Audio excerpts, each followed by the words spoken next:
akramakum indallahi atqakum. Only the most, honored amongst you in the sight of Allah, those who are the most muttaqi. So we are all equal. So them, equality before the law, equality before God. So we must not wrong each other. And being vicegerents on this earth, we are stewards of this earth. So Allah gave us this earth in complete balance, ecological balance, and social balance, and all kinds of balance. This mizan concept is very important in Islam. So when we disturb this balance, we create ourselves huge problems.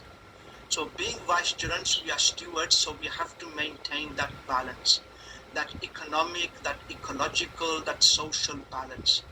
To create that balance means we have a social responsibility. So we have to care for everything, within our reach.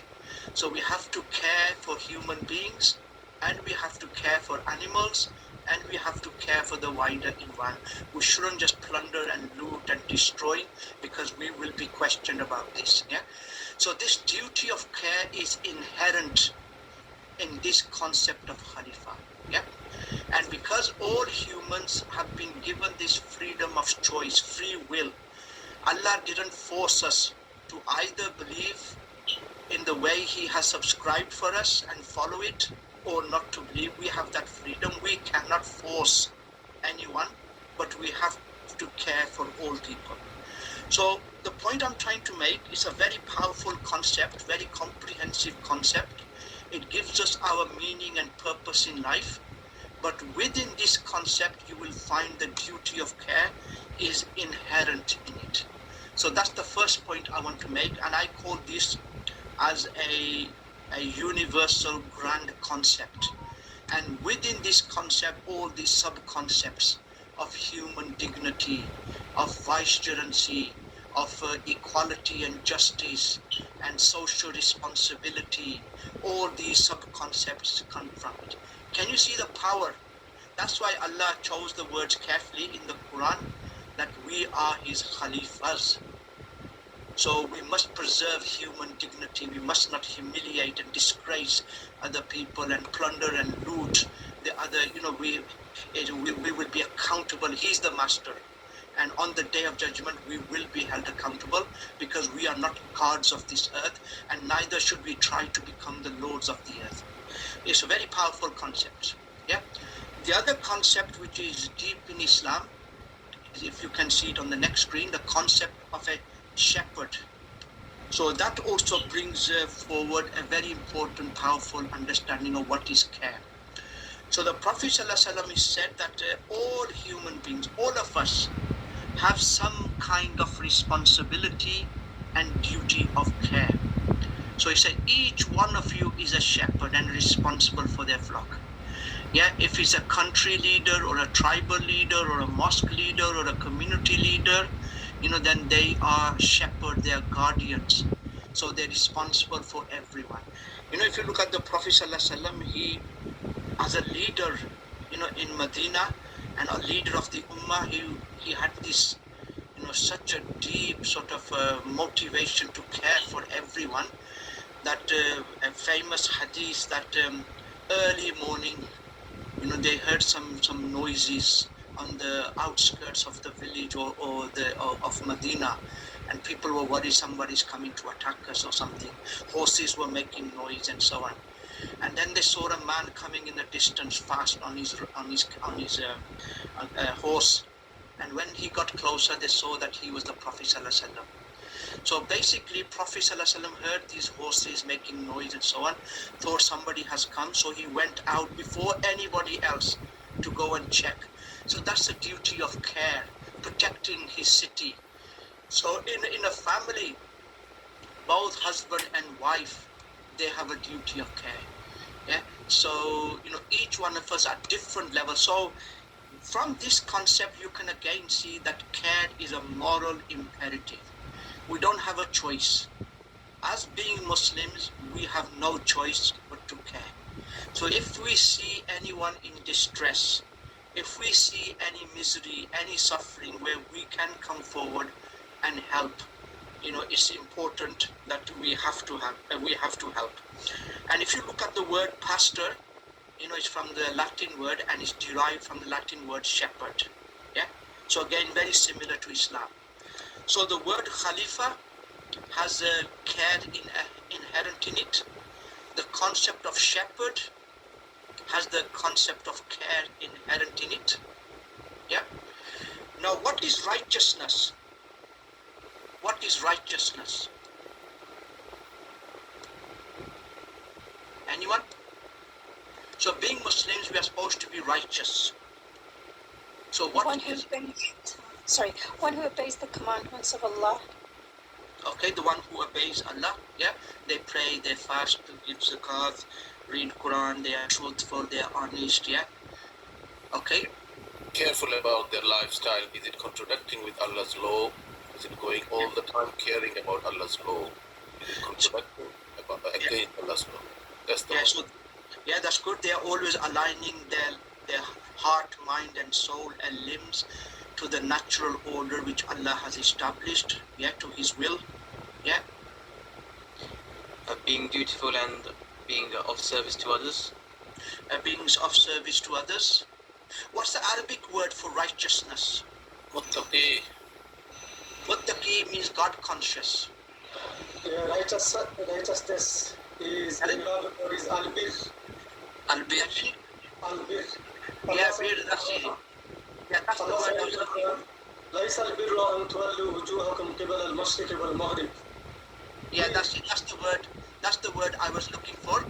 On the next screen, this very verse which you have recited, ليس البر أن تولوا وجوهكم قبل المشرق والمغرب, and then it goes on ولكن البر. What is righteousness? Now, when you read this verse, you again see that even to be righteous, this duty of care is inherent. So the point I'm trying to make, that this duty of care is really a duty of all Muslims. Not only pastoral care workers. So we are Khalifas, so we have to care. We are shepherds, so we have to care. We want to do righteous things, so we have to care. So read this translation. It is not bir, it is not righteousness that you turn your faces towards the east or the west. This misconception that Allah is in a particular direction. فَأَيْنَمَا تُوَلُّوا فَثَمَّ وَجْهُ اللَّهِ. Whichever direction you turn to, you will see the face of Allah. Allah is everywhere, but we have to turn towards a particular direction. But righteousness is to do with our actions. So belief is part of righteousness, that you believe in Allah, the last day, the angels, the book, the messengers. But also righteousness is in your actions, that you spend not as a tax and seen as a burden, but you spend out of love and kindness and generosity, to help your relatives, the orphans around you, the needy, the wayfarer, those who ask for the ransom of slaves, to be steadfast in prayer, to practice regular charity, to fulfill your contract which you have made. Be firm. There's istiqamat, be firm in patience, and patient in pain, adversity. Very powerful, comprehensive concept of what is righteousness. So this concept again. So can you see there are few very powerful concepts in Islam which I call the grand concepts. And when you break these concepts and analyze them in details, you cannot afford to miss this duty of care.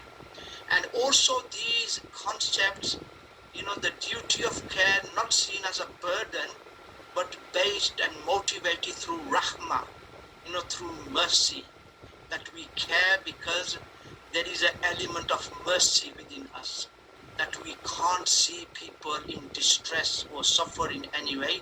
Something inside us is pushing us to come forward and help and care. So we've looked at Khalifa, we've looked at shepherd, and we've looked at righteousness. Okay? Now, the ulama, the fuqaha, they've looked at the whole of Islamic teachings, and they broke them into these first three parts. that basically Islam is really about your rights and duties in these three areas. Hukuk Allah, your duties towards Allah, your duties towards yourself, and your duty hukukul ibad, your duties towards other people. So in a nutshell, the whole of Islam, they summarized it, in these three ways, that to be a Muslim, you cannot just pray and fast and do individual ibadah and that you will be able to seek the pleasure of Allah. No. In addition to that, you also have a duty towards human beings, fellow human beings, your family, your parents, your brothers and sisters, your neighbors, your community members, the orphans in your community around you, the unemployed, the people who are going through some kind of distress, or you have a duty, you will be asked about them. So again, very powerful way, these three concepts, bring in the duty of care.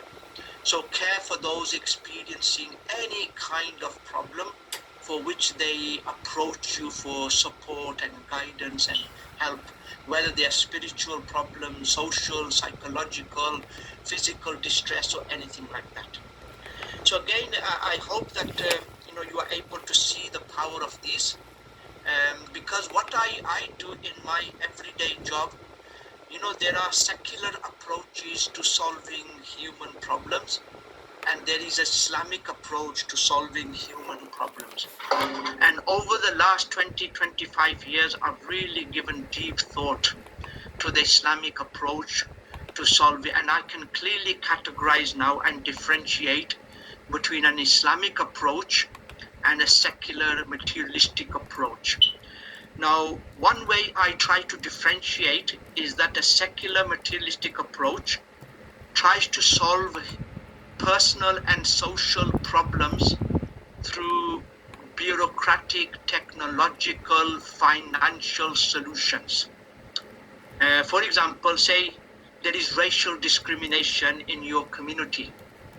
So what does the government do?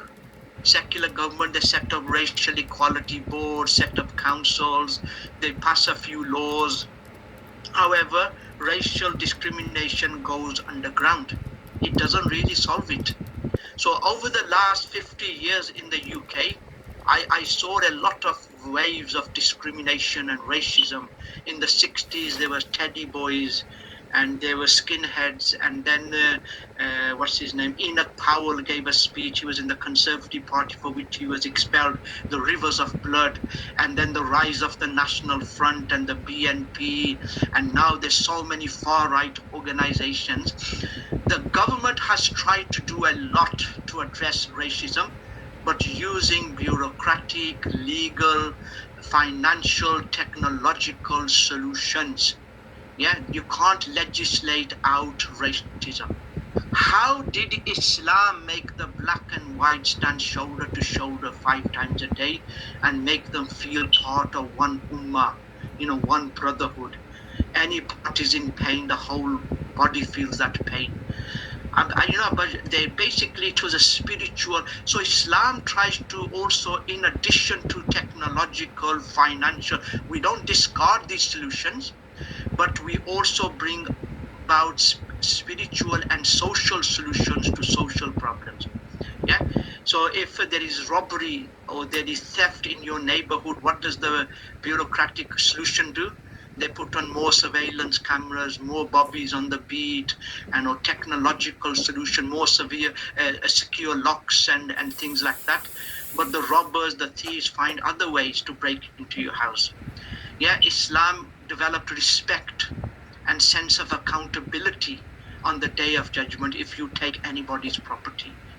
So it's a whole different way of approaching. Similarly, I've seen in pastoral care, this is why chaplaincy, pastoral care is dominated by religious people, because secularism presents more bureaucratic, legal, technological solutions, or they do bodily, like through psychology and so on. But if you look at Islam, every problem you can think, look at the social care, the old elderly care, or care for the unwanted children, and so you put them into old people's homes. Again, a bureaucratic, technological solution. How does Islam care for the elderly? What does it, teach us for the unwanted children, for the orphans in your community? Yeah, Islam tries to absorb them into their natural environment. Orphans should be cared for by the wider relative, and the government should support them in that process. So what I'm trying to say, these concepts are so powerful. So in your everyday job, whether it is pastoral care or anything, I always go back to the concept of Khalifa, concept of a shepherd, concept of righteousness, my duties and responsibilities as a Muslim. Very powerful spiritual, social solutions can be derived from that, which can help us to develop more comprehensive, more balanced, more integrated solutions to the problems humans are facing. Is that okay? And does anybody want to make a comment on this before I move on? Because I think I've covered quite a lot of ideas for you to digest. Is there anything you want to say before I've got a few more things to share with you?